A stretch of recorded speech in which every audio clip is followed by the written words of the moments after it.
Halo semuanya. Kami dari grup 34 program Immersion Magister Manajemen Universitas Gadjah Mada mempersembahkan sebuah studi dan juga rancangan solusi yang berjudul optimalisasi performa melalui evaluasi jabatan pada PT Hutama Mambelim Trans Papua. Saya Dian. Saya Haka Adila. Saya Ahmad Muiz. Saya Nesya Nurul Hasanah. Saya, Etim Di Yoga bersama rekan-rekan Akan memandu Anda dalam pemaparan ini. PT Hutama Mambelim Trans Papua atau PT HMTP merupakan perusahaan special vehicle yang dibentuk untuk mengelola proyek strategis pembangunan infrastruktur transportasi di wilayah Papua. PT HMTP memiliki karakteristik organisasi yang berbeda dibandingkan perusahaan induk maupun BUMN konvensional. Salah satu tantangan utama yang dihadapi adalah tingginya proporsi tenaga kerja kontrak berbasis proyek yang menyebabkan fluktuasi peran dan kebutuhan sumber daya manusia secara dinamis. Oleh karena itu, perusahaan perlu memastikan struktur jabatan yang jelas, adil, dan mendukung pencapaian tujuan proyek secara efisien dan efektif.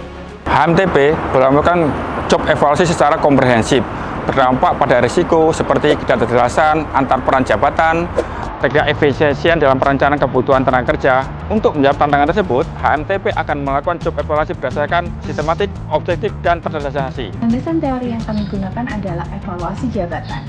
Evaluasi jabatan adalah proses sistematis untuk menentukan nilai relatif dari suatu pekerjaan dalam organisasi. Tujuannya untuk kompensasi internal yang adil. Metode yang kami gunakan adalah metode HEI, di mana metode HEI ini menggunakan 3 komponen penilaian, yaitu know-how, problem solving, dan juga accountability. Metode pengumpulan data ini kami lakukan melalui 2 cara. Yang pertama, wawancara dengan General Manager, yaitu Pak Taufan Darmawan, SDM, Manristek, serta tim terkait. Lalu yang kedua, studi dokumen sebagai data sekunder kami, meliputi job description, struktur organisasi, target kinerja, dan standar kompetensi.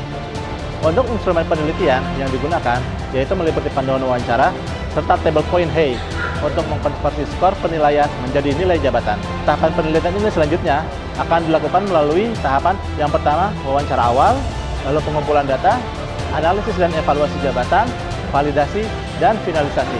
Adapun data yang digunakan dalam penelitian ini yaitu meliputi target produksi, target pendapatan, target pencairan, dan job description. Kesimpulan dan hasil dari penelitian ini terdapat 2, yaitu berdasarkan hasilnya evaluasi jabatan pada struktur organisasi Hutama Mambelim Trans Papua itu menunjukkan bahwa posisi direktur utama memperoleh job grading 20, sedangkan pada posisi general manager memperoleh job grading 16. Hasil ini konsisten dan masih sejalan dengan struktur job grading yang telah ditetapkan oleh Hutama Karya sebagai induk perusahaan, yang menunjukkan bahwa penilaian jabatan telah dilakukan secara proporsional terhadap tanggung jawab, kompleksitas, dan juga dampak masing-masing posisi. Kedepannya disarankan agar job grading ditinjau secara berkala, terutama dengan mengingat transisi dari masa proyek ke masa pelayanan untuk memastikan struktur jabatan tetap relevan dengan kebutuhan organisasi yang berkembang dan juga arahan dan juga prioritas organisasi yang juga akan berbeda atau berubah. Testimoninya untuk hasil job analisisnya kita setuju. Mungkin nanti dari hasil tersebut kita bisa terapkan dan kemudian kita kaji kembali secara internal ya untuk hasil tersebut. Jadi kita terima kasih untuk grup 34, kelompok 34 di Immersion atas bantuannya untuk mengkaji hasil job analisis terkait beauty dan biomekanisme. Terima kasih. Demikian pemaparan kami percaya HMTP akan semakin unggul dan maju sebagai pionir dalam pembangunan infrastruktur, khususnya di daerah pelosok, sekaligus mewujudkan pemerataan pembangunan ekonomi di Indonesia. Terima kasih atas perhatian dan dukungannya. Salam dari kami, Immersion Program Group 34 Magister Manajemen UGM.